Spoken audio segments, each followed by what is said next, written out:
Allow me to introduce Beverly Hallberg.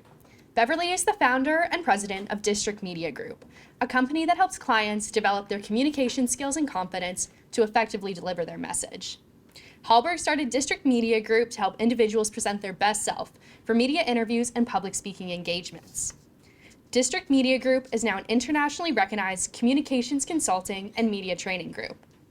Hallberg is a media expert, lecturer, and public speaker with over 20 years of experience. She's conducted media trainings for members of Congress, CEOs, journalists, policy analysts, and entrepreneurs. Hallberg specializes in message development, message creation, and talking point construction. Prior to founding District Media Group, Hallberg served as the Director of Operations at the Leadership Institute Studios. Here, Hallberg edited, produced, and directed several TV and radio shows and anchored a weekend sports program. She instructed media trainings for on-camera communication and presentation skills. Hallberg was a visiting communications fellow for the Heritage Foundation. She wrote a column called Coffee Talk, which broke down complex policy to help the average person talk to others about conservative issues. Hallberg is a senior fellow at the Independent Women's Forum, where she hosts a podcast titled She Thinks. On this podcast, Hallberg invites guests to discuss the facts of current events, allowing listeners to come to their own conclusions. Hallberg is a guest columnist for the Washington Examiner, The Hill, The Daily Signal, and frequently contributes to The Federalist and Fox News. With her expertise in both communication and media, Hallberg is just the person for aspiring female leaders in the conservative movement to learn from. Hallberg lives in South Carolina with her husband and English bulldog. She is an avid Golden State Warriors fan. Ladies, please join me in welcoming Beverly Hallberg.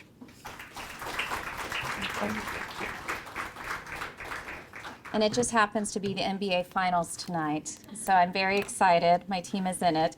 But it is a pleasure to be with you all today. I wanted to share a little bit about my experience when I was exactly in your shoes. And when I first came to DC, it was in 2000. I was 20 years old when I started here. Well, actually, I should say 1999 because I interned in 99 before I then started my full-time job. So I thought it would be fun for us to just talk about some of the challenges I face that I think you are going to face. How do you navigate DC and things like working with your bosses and networking and communication? And then how does one think about a work-life balance? What does that look like? I'm going to ask you guys a personal question to start out. Who in here would like to get married someday? Maybe some of you are. Most people like to get married someday. Great. And sometimes it's hard to figure out how does that look when you're working on a career. What is the dating scene like in DC? It's not great. I'm going to be honest about that. It took me moving to South Carolina to find my now husband. I was 41 when I finally met him. We got married last September, which has been wonderful. But just thinking through how one really navigates this time while in Washington, DC. And so I know many of you are interning, some may be actually starting your professional career. And so a few tips to go through and to think about this is that one of the benefits of doing all this is that you're surrounded by a lot of driven people. And I'm really glad that we're all back in person now. I think it must have been really hard for those starting their professional careers to have to do it virtually. Was that a real challenge for everybody? I'm assuming. There's some nice aspects to it, but so much about you building your career is about networking and working with other people and learning from them. So I think it's great that we're all together again. My tip for you would to be driven, but don't be jealous. Be driven, but don't be jealous. And I want to break that down just a little bit. You are going to find that in your time with your internship, and if you happen to stay here and work, out of curiosity, who in here wants to stay in DC? Hoping maybe you have to finish your schooling, you want to come back, a lot of people want to stay in DC. You're going to be surrounded by a lot of people doing amazing things. And there are going to be a lot of temptations that come with that. Some of the temptations are going to be looking at that comparison and feeling like you're not doing enough. I'm not doing enough.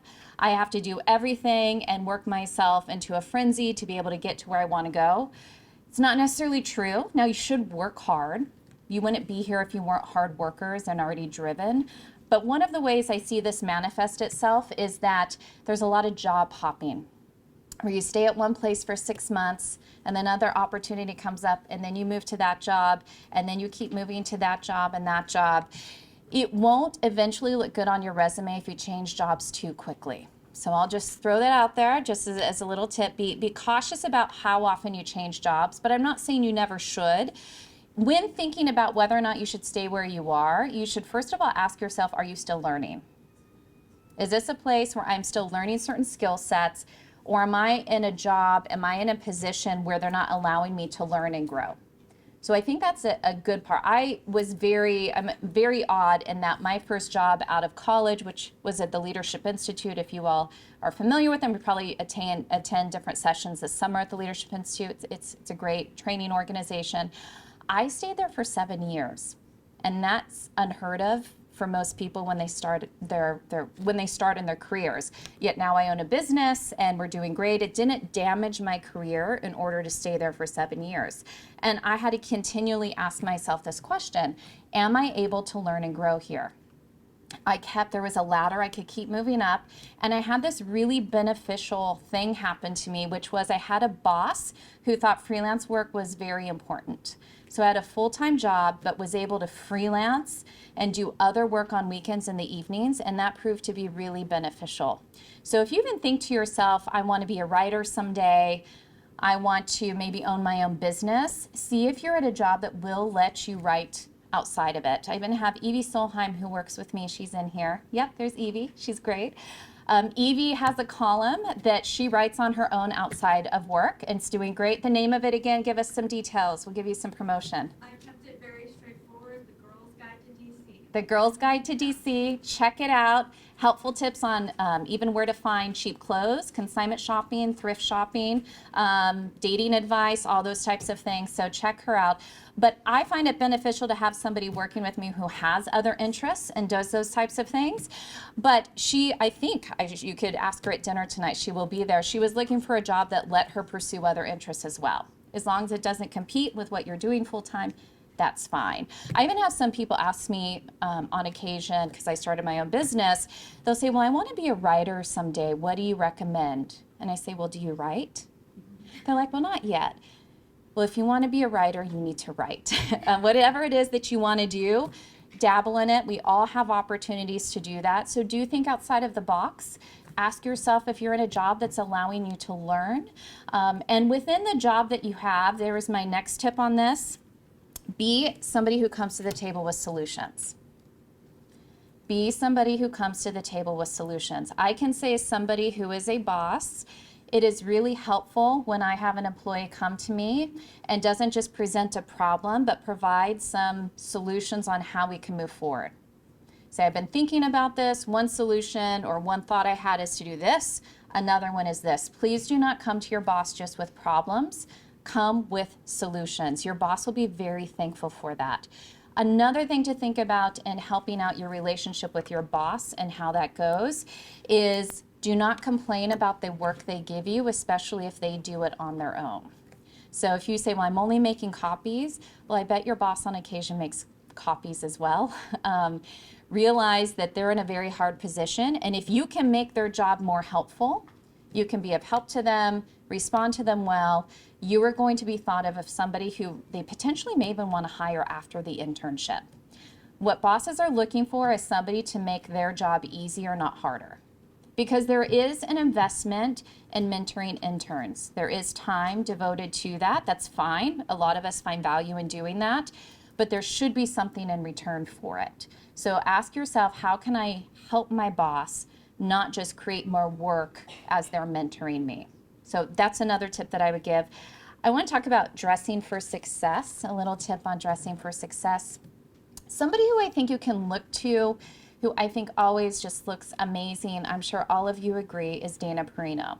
Everybody loves Dana Perino. She's beautiful, classy, intelligent, all those wonderful things. Does she ever dress in a sexual way? Is she always fashionable and trendy? Always. You can still be thought of as extremely beautiful without having to show too much. And my recommendation is don't show too much. So hopefully that's pretty self-explanatory, but there is kind of a joke that people who live in DC have, is we can always tell when the interns are in, because the dresses get shorter, the shirts get lower, and the heels get taller. So obviously be fashionable. I remember when I first came to DC, women only wore suits in order to be taken seriously. I'm very glad we don't wear just suits these days. We can wear a jumpsuit. I saw somebody in a jumpsuit today. It was beautiful, a red jumpsuit. Who is that? She's still in here? I saw her coming in and out. Somebody was wearing a jumpsuit today. Is it you? You have no, you don't have a jumpsuit on. Anyways, it was beautiful. You can still embrace fashion. Think about something that still adheres to the style you like. All of that is great. But just remember, you want to make sure you can sit in something very easily. You want to make sure that when people see you, they think of somebody for their brain and not just for what they're wearing. So I realize I sound like a mom right now, but it may be the difference of whether or not a boss wants to hire you based on how you dress. Another tip, I'm sure you've learned this, especially if you all ride the metro, carry a different pair of shoes or wear a different pair of shoes and carry your heels with you. Always do that. And I recommend changing into the heels before you walk into the business, changing them around the block, slip them on so you can walk in with your heels on. But carry those other shoes with you. It makes a huge difference. And this is just a side note. I'm a huge fan of heels with ankle straps. I have ankle straps on now because you don't trip in your heels nearly as much if you have ankle straps. So you will find, I'm sure many of you have seen this, your heels get stuck in the bricks and the sidewalks. So also thicker heels, more of the block heel, is also really helpful in DC because there are so many brick sidewalks. If you're here long enough, you will find that you will tear up the sides of your heels by getting stuck in between two bricks. So it's just a side note on how to dress for success. I want to talk about how to communicate, moving to how you communicate. I am a firm believer in the better you are as a communicator, both in spoken and written form, the better job title you will have and the more money you will make in your career, whatever area it happens to be. If you're an effective communicator, your boss will have a lot more trust in you. This is working with donors, working with clients, working or explaining what you're working on in staff meetings, speaking on panels, whatever it happens to be. If you are a good communicator, you will rise higher, go quicker in your career by doing that. So how does one approach that? How does one think about that? Well, one thing to be aware of is that filler words will not help you sound credible. Filler words and phrases that are used far too commonly, you know, I mean, like, saying like when it's not where it's needed in the grammatical proper form. Anything along those lines, try to work it out of your conversation. So how does one do that? Well, first of all, try to catch yourself, and I get into bad habits, by the way, too. So there's an element where I still struggle with this. We're used to hearing filler words, but I would enlist in the help of someone else. So for your summer, is everybody here for the summer then, starting the summer internship? Somebody you live with or work with, or both, tag team with someone where at least one meal a week you are calling each other out for filler words and phrases. It could be during a meal, you hit the table every time you hear or like, or you know. It's super annoying and therefore super effective. I even tell the scholars I work with, the members of Congress, this is usually the only way to rid yourself of it because you won't realize how often you do it. Eliminate filler words. Does anybody want to admit that you struggle with filler words? There's a few. Most of us do. It is a common thing, not something to be embarrassed of, but something to work through. So really work through that. I also want to talk about something that women struggle with more than men, and it's what I refer to as upspeak, where you end a sentence like this, but it's not a question, and we talk like this. I'm originally from California, so I call it the Valley Girl, the Valley Girl talk that can come out. Your inflection should go up if it's a question. But if it is not a question, your inflection at the end of the sentence should go down. Should go down. You will sound more confident and you will sound more credible if you do not have the upspeak continuously throughout your speech. If you are not sure where you fall on this, we all have recording devices in the palm of our hands. You can do an audio recording of yourself, listen to it back, ask somebody who knows you well, and see whether or not this is an issue for you and work on it. And also present something else that I think is the quickest way to deal with any type of vocal issue you may be wanting to work on. Project your voice. Project your voice. Think about it. When you're nervous, what do you tend to do with your voice? It gets quieter. when we feel uncomfortable. And for most of us, any type of public speaking experience, it's a little bit nerve-wracking. And then if you add a camera to it or anything like that, it can be more nerve-wracking. One of the quick ways to just appear confident is to start by speaking loudly. So think about if there were 10 to 15 of you in this room and I had no microphone, the volume that I would use. So the volume I give in presenting doesn't change if I have a microphone or not. I speak about the same volume whether I'm on TV or speaking in front of an audience, because I know that when I speak with this volume, I have a lot more energy in my voice. The variety of my pacing changes. I'll find places where I speed up a little bit and then slow down for emphasis. Variety in pacing is interesting to listen to. I find that I use inflection in much more effective ways where there are words I hit on more than others. And so volume will help you get there. And this is something I just learned after coaching people for years. Whatever you do vocally, your visuals will follow. So if your voice is quiet, your body language gets quiet. Your facial expressions get quiet. So if I'm working with a client who has really boring facial expressions, the first thing I usually have that person do is speak louder. And when they speak louder, all of a sudden their face brightens up. So volume is just a very quick way to deal with confidence, help with confidence, and to make yourself appear very credible. And last thing I want to say on the communication part before we go to the personal life, and just a few things to consider there, is that you need to practice. Think of how much time you have spent studying whatever subject you are studying. A lot of hours, going to classes, writing papers, studying in general. Other than maybe the intro to public speaking course you took in college, how much time do you spend practicing communication? For most people, 0. Other than just what we do day to day in our normal conversation.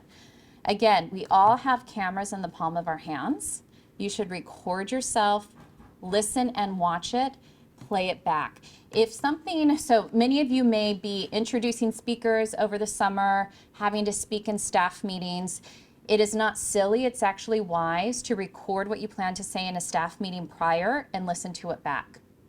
You're able to correct some things that may look awkward visually, but another thing happens as well, which is when you practice audibly, you internalize it much better. So I always find it interesting when I work with people who are writers more than they're speakers, but they have to do TV. They've only practiced talking points on paper. They've written it down, and they think, well, I know my content, I'm going to go on camera and speak about it. But they stumble a lot, they edit themselves as they speak. It's not even really written for the ear, it's written more for the eye. Print wording is different than spoken wording.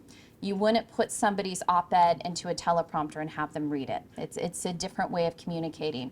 So when you can speak it out loud, you form your phrases much better, usually shorter sentences, but just by speaking it, you're able to not have to read notes that whole time because you will internalize that much better. So all my clients, even myself, I practice my answers out loud before I do TV. Just because it helps me not stumble when I do it live. So practice, record yourself, and I recommend, especially this summer, if there are going to be communication scenarios that you are in, have somebody else take a look at the clip or to watch you live and see if you can get feedback. So I still watch every media interview that I do, and I still have my father critique me. He's an honest critic. He can be harsh, honest but harsh, and having somebody else just constantly watching and helping you in the mode you want to be in, which is really getting to the place where you view communication as a skill set and something that you have to continue to hone and practice. Think about it like playing a musical instrument. Think about it like playing a sport. It's something that over time you get better at. And your confidence will build the more often you practice. Because I often get this question, which is, how do you deal with nerves? What do I do about nerves? I'd be a very wealthy person if I had a magic pill where you could take that and all of a sudden your nerves went away. Obviously, there isn't a pill to do that. The only way you work through nerves is actually by doing it. You have to practice and put yourself in situations that make you feel a little bit uncomfortable, but continue to put yourselves in those situations. And last tip on the visual side, please make eye contact with people. Looking at people when you speak with them is a really important thing. Even as you're gathering your thoughts, you don't want to look up and look to the side. You want to make eye contact with people. So let's move to the personal life. Personal life. Can you have it all? Can you have family? Can you have work? You can, but usually not all at the same time. Or you may need to alter how much time you spend on work versus personal life. So one of the things that's really beneficial, it's been beneficial through COVID, but it also has been really beneficial just as technology has improved, is a lot of women work from home. So they can take more of a part-time role while raising kids. There is that opportunity. But a lot of the women you may even look to who have successful careers, a lot of the times they're mothers. So who in here follows Molly Hemingway? Who in here likes Molly Hemingway? So I knew her. We both worked together years ago, 20 years ago, and she was in a different role. But she took some time to get married, to have kids, and where she's really had her star rise has been in her 40s. Her 40s. That's when she really starting the Federalist and doing all the Fox that she did. And so it doesn't mean if you don't do it all by 25 that you're never going to have the opportunity to. So what I wouldn't want you to do is if you have the opportunity to start a family, I would just offer that it doesn't mean your career is over if you do start a family. So do try to meet people that you can date if you have a desire for marriage. If you have family members who are telling you that you were too young, I know plenty of people who got married in their early 20s and find it a really beneficial thing. It's harder to get married the older you get. I will just throw that out there to you. Like I said, it was very hard for me to find somebody. I was older. And from a faith perspective, God is sovereign and God knows. But just be open to that. Be open to dating, to family, because I think feminism that's gone wrong has taught us that we can't be mothers, we can't want to be mothers and have families and also have a career. You can have it all, just not all at the same time. So sometimes people start their careers younger and then have families later. Sometimes that's reversed. Just know that your path could be different than somebody else's. Your path could be different. Final things before we go to questions that I want to say, DC is a very small town. Don't make enemies. Even if you have an issue with somebody, try to resolve it in a very positive way, as positive as you can, because it is a very small city. The problem you may have with somebody today will likely be there 10 years from now if you're still here, if you run into them. So don't make enemies. Do you realize that networking is really important? So where my company, District Media Group, we've never marketed, it's always been word of mouth. And so since DC is a small town, what has been so helpful through all of this is that because I went to events after work, I would come to even events that this organization put on, their luncheons at Heritage. I went there when I was an intern and young and starting my young professional career, meet people. They're the people who will call you later on to offer you a job, to want to hire your business if you're offering services to individuals. Network as much as you can. The fact that you are all here is proof that you want to do that. Get to know each other. And I would recommend if you end up staying in DC, find interests that are outside of politics. It's a really fun city. I mean, it's a little changed during COVID. But my friends that I'm closest with in DC are usually those that I don't talk politics with all the time. There are other interests that we have. So do try to be that well-rounded person. Think of other things so that politics isn't the only thing in your life. Have other interests. I think it's just really valuable. So I'm going to turn it over for questions. I realize that was a hodgepodge of a lot of information, but as I was thinking about it, these are the tips I give people when I talk to somebody who's young and thinking through your career, so I hope they're helpful. Yes, so we have a question right here. Oh, me. No, right here, sorry. And you're like, I don't have a question. Okay, so thank you so much for being here. Sure. Quick question for you. So when we're talking about inflection and how, when we're talking about inflection and how you're presenting yourself, there's this theory that if you deepen your voice, that that people will take you a little bit more seriously. Is this true? And if so, how do you do it? Good question. It is true. It is. So, well, first of all, it depends on the voice. every person, whether you're male or female, has a different tone to your voice. But all of us, whatever our tone is, has a register, meaning you have a lower register to a higher register. So I've had to work really hard over the years on keeping in the lower register of my voice versus going high, and we're going to talk like this. And it's more of a lazy speak, easier to go high. So what you want to think about is, where is the basement?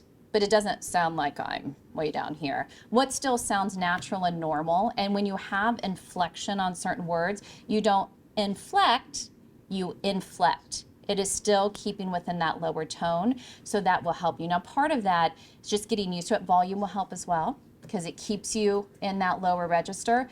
And record yourself and listen back to it, because it should still sound natural. Again, you don't want it to sound like you're coming in with a very deep voice. But you will find most of the women who have effective TV careers usually have a lower tone to their voice. Women get this unfair categorization about we sound shrill. A lot of it is because just the way we inflect and going into the higher register of our voice. It's a really good question. Other questions?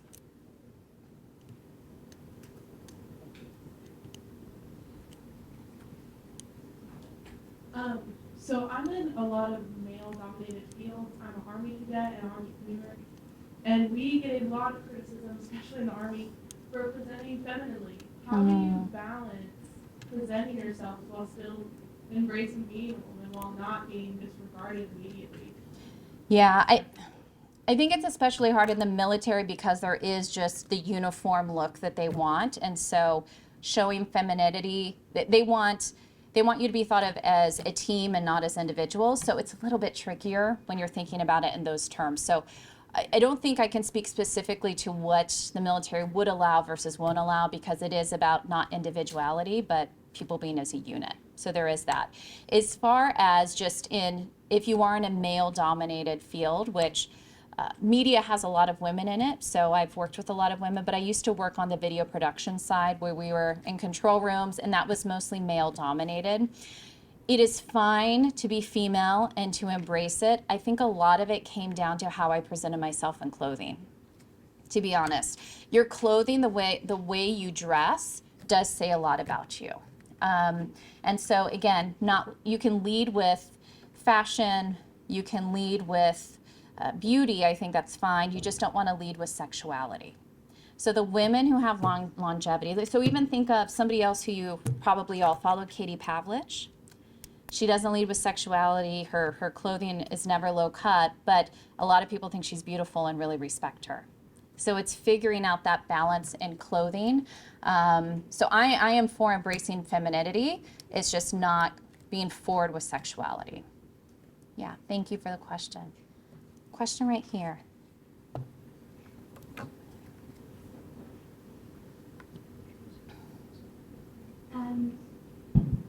So I'm an intern on Capitol Hill for a congressman, and I'm kind of interested in going the communications route. And I know you said that you had previously worked with members of Congress.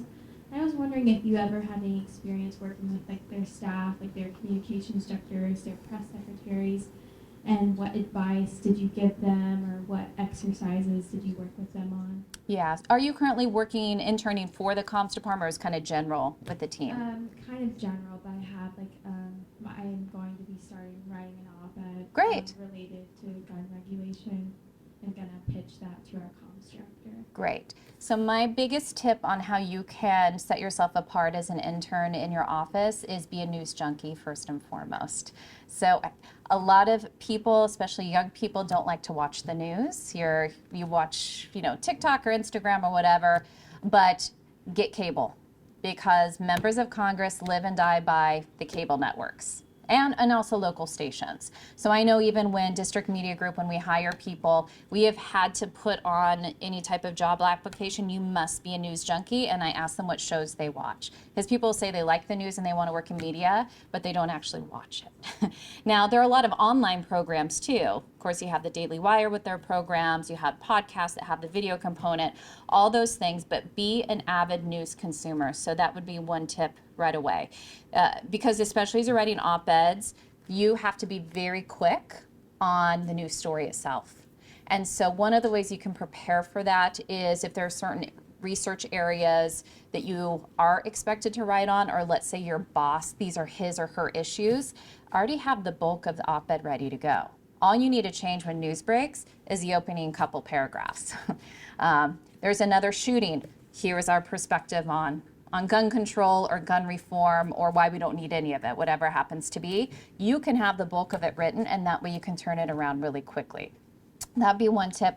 But as far as what tips I give to offices, one of the mistakes I see in congressional offices is that the press secretary, comms director, they will give their boss 5 pages of notes before a media interview.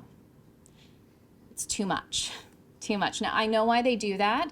They're afraid if their boss gets a question that's not on that paper, they're going to be blamed if he or she didn't respond to it well. I think it's good. You can have background. Here is the information, but they should only have 2 or 3 things they plan to say in a media interview. So part of the job of the press secretary is to think through what are the 2 or 3 things we need to say, and you need to control the interview, that their boss needs to control the interview. So it's helping your boss sift through all the news, all the information, all the different topics he or she may talk on, and help isolate those talking points that really stand out. Good question, and good luck. Yeah. Yeah, back here. And how much time do we have as well? It's like 5 minutes? 5 more minutes? Okay, great.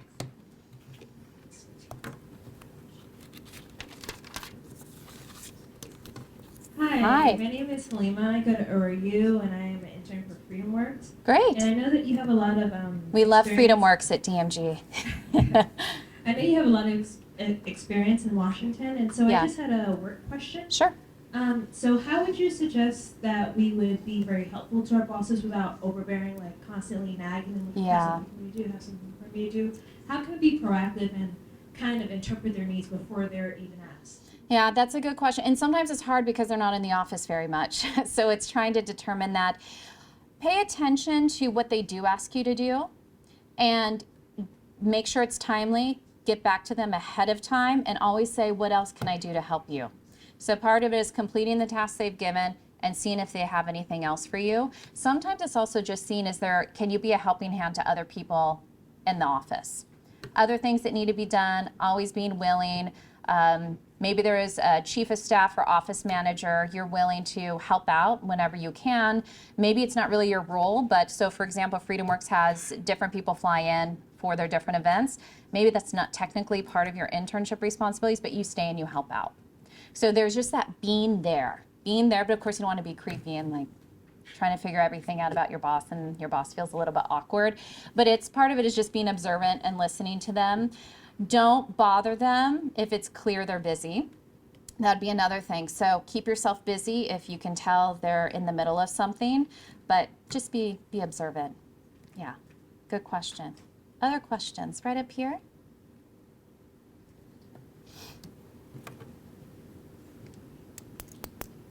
Hi. Hi. Yeah, thank you for talking to us about a lot of these tips today. For me, something that I've realized that I and like my coworkers have been working on is smiling. Yeah. When like interacting with each other and with like upper management. Yes. So like to an extent that I'm almost over conscious of it. Yeah. What advice do you have for that? Yeah, that's a good question. So what do we do with smiling? So there will be so I'm a media trainer. There will be some media trainers who will tell their clients that they just need to smile all the time to be likable. I completely disagree with that advice. Because, first of all, for many of us, it's hard to just hold this and it feels, have you felt awkward with the smiling? Yes, you felt, that's normal, that's okay. It just feels a little bit awkward to smile. I know what people are trying to achieve, and that's a warmth and a likability. But how one actually should think about it is, how do I engage? You really are searching for engagement versus likability. A likability should come with engagement. Or another way to say it, you should look for engagement and engaging quality, not a happy quality. Because if you always practice with a smile, what do you do if you have to talk about the shooting in Texas? All of a sudden you have to put on different facial expressions that don't feel natural because you've memorized the feel of looking happy. So then what do we do? Of course, what do we do at that point in time? If you project your voice like I talked about, usually it solves the problem. When one projects their voice, again, not only does their voice sound more present and engaging, your visuals will be more present and engaging because whatever the voice does, the visuals will follow. Make eye contact. And as you're speaking, the other thing to consider is your brow, your eyes and your brow. So if you're making eye contact like I am with you, like if you were my boss and I was talking to you like this and looking down, you wouldn't have confidence in me. It's making that eye contact. Don't want to furrow. Men do the furrowing more than women. The natural brow, and if you want to add emphasis, you can lift eyebrows for emphasis, and your head can have movement, so you don't feel like you need to be in a straitjacket. So just think about if my voice is engaging, if my eye contact is where it needs to be, you don't even have to worry about what your mouth is doing. So does that give you some comfort that you don't have to? Yes, it Yes. does. And also the fact is I have like quite a quieter voice. Yeah. So I do worry more about my gestures and my non-verbal Right. cues. Have you ever tried to push the volume? I'm almost scared that I'll be shouting at the other person. That like I don't want anger to suddenly go into Right. Can we try a practice right now real quick? I'm going to ask you a question, and I want you to speak loudly, even if you think it's going to sound like yelling. Okay? So everybody knows you're trying it, so if you do yell, you're not going to be the word person. Okay. So really try to push the volume in your voice. So where are you interning? I am interning at the Museum of Air and Space. Great. I'm going to have you speak even louder when you say it. Was she yelling? No. Not at all. So you're going to push the volume even again. So tell me where you're working. I'm working at the Smithsonian at the Air and Space Museum. Already better. So what was really helpful is you said, I'm afraid it's going to sound like I'm yelling. So sometimes what people do is they overcorrect for fear of how they sound or how they appear. You will not run the risk of sounding like you're yelling.